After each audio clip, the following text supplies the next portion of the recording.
Australia, Crikey, and Norway are now training Ukraine in Poland, and Ukraine is training them back, deep in a Polish forest where moose wander between the pine trees.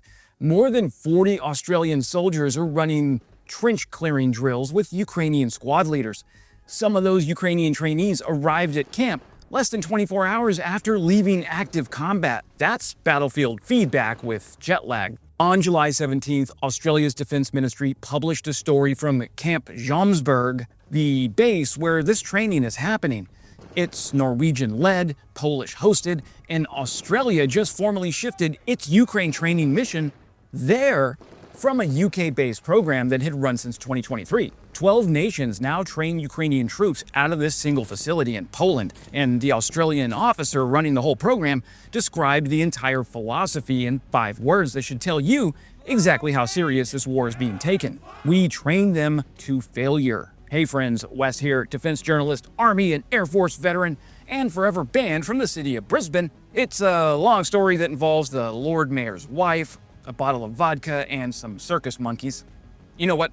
It's not important. Today we're covering Operation Legio, why Australia moved its training mission physically closer to the fighting, and what it tells us that a country on the other side of the planet keeps insisting this war is actually an Indo-Pacific security story.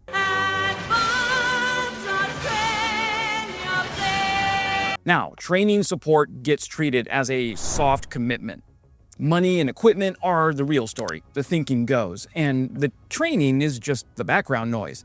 Something countries do so they can say they're contributing without sending anything that actually gets used in combat. Well, that's backwards, and Australia's own move proves it. For over 3 years, Australian instructors trained Ukrainian recruits in Britain under Operation Interflex, a solid program that trained more than 3,600 Ukrainian personnel in basic infantry skills.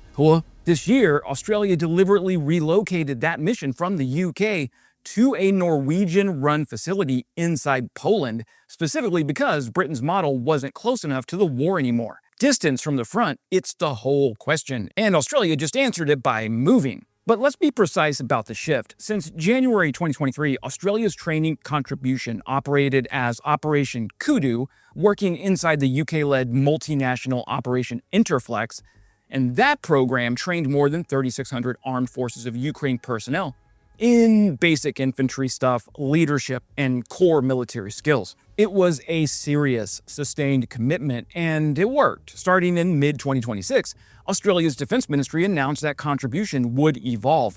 Australian personnel now train under Operation Legio, a Norwegian-led multinational mission based in Poland, specifically because it delivers training closer to Ukraine's borders and, in defense's own words, better meets Ukraine's operational requirements. Now, Operation Legio itself isn't new. Norway launched it as a Nordic-Baltic initiative, formalized through a Memorandum of Understanding signed in Brussels in October of 2025 by Denmark, Estonia, Finland, Iceland, Latvia, Lithuania, Norway, Poland, and Ukraine.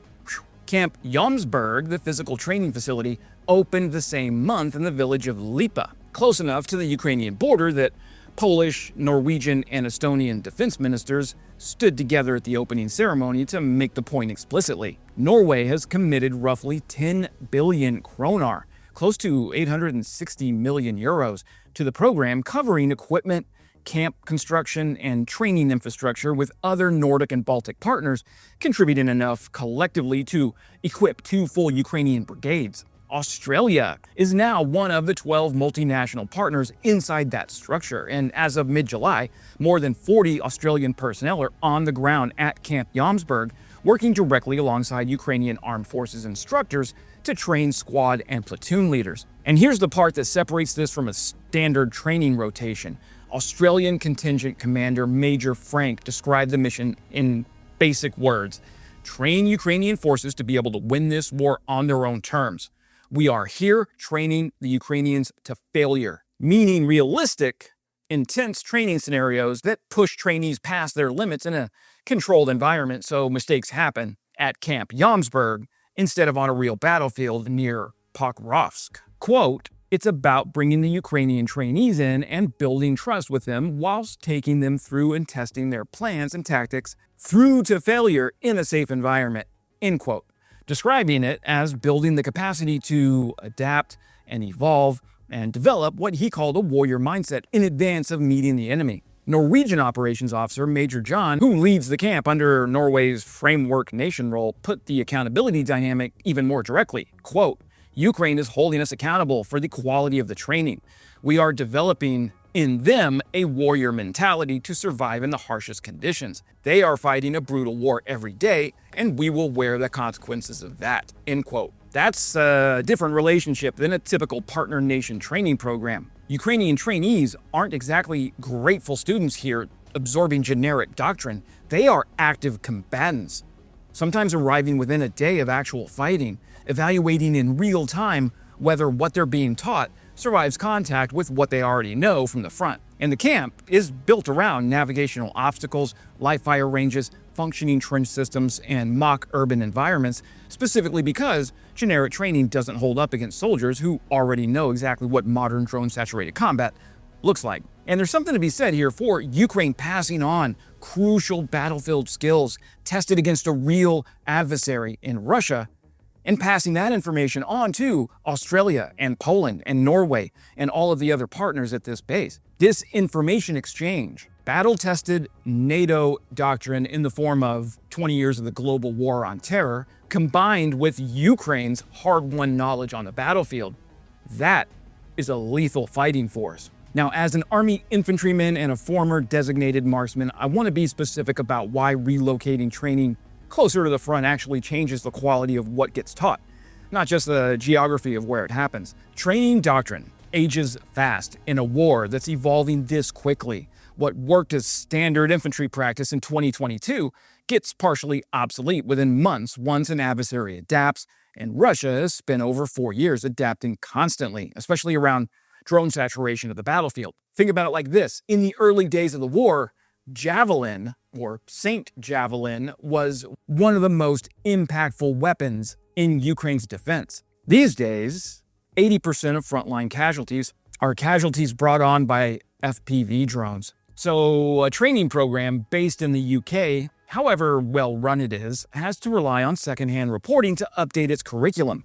Lessons learned on a Thursday near Kupiansk take time to travel through official channels, get processed, and eventually show up in a British training block weeks or months later. But a training camp inside Poland, close enough that trainees arrive within 24 hours of active combat, closes that gap almost entirely. The feedback loop compresses from months to days. Instructors aren't teaching doctrine that was current 2 training cycles ago. They're adjusting based on what soldiers who were fighting Russians this week are telling them didn't work. That's the actual military value of proximity, and it's the reason Australia's own defense ministry specifically cited operational requirements, not cost or convenience, as the justification for the move. Now, this training shift is happening alongside a real financial escalation, and the two are connected. In June, Australia announced an additional $100 million in assistance to Ukraine, delivered as 2 $50 million contributions to NATO's Prioritized Ukraine Requirements List, or PEARL, over the next 12 months, specifically earmarked for air defense capabilities and munitions. That followed an initial $50 million PEARL contribution in December of 2025, when Australia and New Zealand became the first non-NATO nations to contribute to that mechanism at all. Combined, Australia's total support for Ukraine now exceeds $1.8 billion, including more than $1.6 billion in direct military assistance since Russia's 2022 invasion. Defense Minister Richard Marles has repeated the same framing across nearly every one of these announcements, and it's worth taking seriously rather than dismissing as boilerplate. Quote, "What happens in Ukraine matters here in the Indo-Pacific," end quote. Australia sits roughly as far from Kyiv as a country can get and still be on the same planet, and its government keeps explicitly tying its own regional security to the outcome of a European land war. It's the stated logic behind a substantial and a growing financial and personnel commitment. And here's where the honest picture gets more interesting than the press release version, and it comes directly from the Australian soldiers doing the actual training. Reporting from Camp Jombsburg has surfaced a real frustration among the ADF personnel deployed there. Equipment shortages, Australian troops training Ukrainian squad and platoon leaders have discovered they're facing the exact same supply problem as the soldiers they're training. And they've been vocal that surplus and aging military stock sitting unused back in Australia could have an immediate, meaningful impact if it were actually sent forward. As an American, it's not my business to meddle in Australian military affairs, but if the Australian soldiers in Poland are saying you have military equipment rotting away in warehouses down under, send them on over to Poland, mates. From these soldiers' point of view, that is not a minor administrative complaint. It's frontline instructors deployed specifically to improve Ukrainian lethality and survivability, saying openly that the training pipeline is currently constrained by equipment that exists but hasn't moved. Let's recalibrate. 12-nation multinational training coalitions, however well coordinated, inherently involve differing national doctrines, differing equipment standards, differing political appetites for how much risk each contributing country is willing to accept. Well, Camp Jombsburg's proximity to Ukraine's border is an operational advantage, but it also places allied personnel from a dozen nations meaningfully closer to a war that's demonstrated it doesn't always respect the borders it's supposed to, including recent stray drone incidents that have already crossed into NATO territory in the Baltics. None of that undermines the value of what's happening at Camp Jombsburg. Sorry, as a grunt, I have a grunty thirst. None of that undermines... Keep it together, Wes. None of that undermines the value of what's happening at Camp Jombsburg. It means the mission is harder and more exposed than a training program based safely in Britain ever was. And the people actually running it are being candid about the gaps rather than pretending everything is fully resourced. So here's what the Legio shift actually represents underneath the training statistics.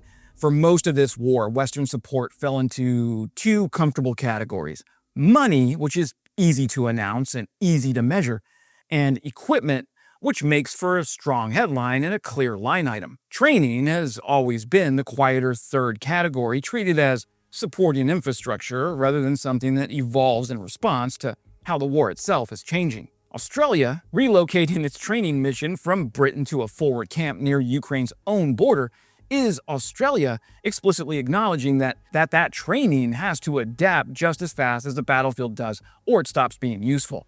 Combine that with Ukrainian soldiers arriving at camp within a day of combat, a Norwegian commander describing explicit accountability to Ukraine for training quality, and Australian instructors flagging equipment shortfalls in real time rather than papering over them, and what you're looking at isn't a training program running on autopilot. It's a live feedback system, staffed by 12 nations, physically positioned to update itself continuously against a war that refuses to hold still. And Australia keeps insisting, consistently and specifically, that this isn't charity extended toward a distant European conflict.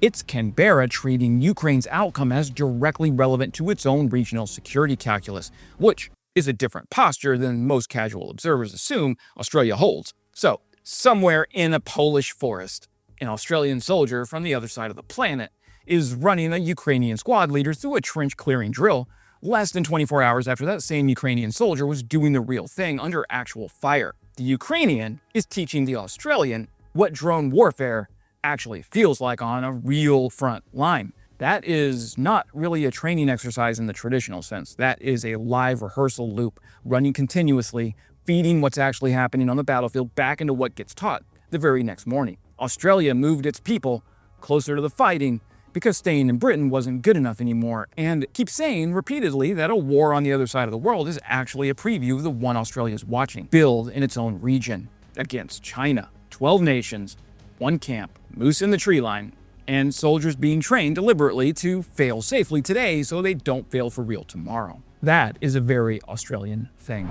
That is it for today, my friends. If this was useful, hitting subscribe is the best free way to support what I do here, and hitting that like thumbs up button makes this video go further out to other people who are like us and interested in Ukrainian victory and dislike authoritarian dictators as much as I do. If you subscribe, you should know I cover NATO training missions, Indo-Pacific security, Ukraine's international coalition, and a whole bunch of military technology subjects 4 times a week on YouTube, a little bit more in written form on Medium and Substack. And when you subscribe, it prevents me from having to go sell my services on OnlyFans. Oh, behave, baby. And as always, glory to Ukraine. Glory to the heroes. Crimea is Ukraine.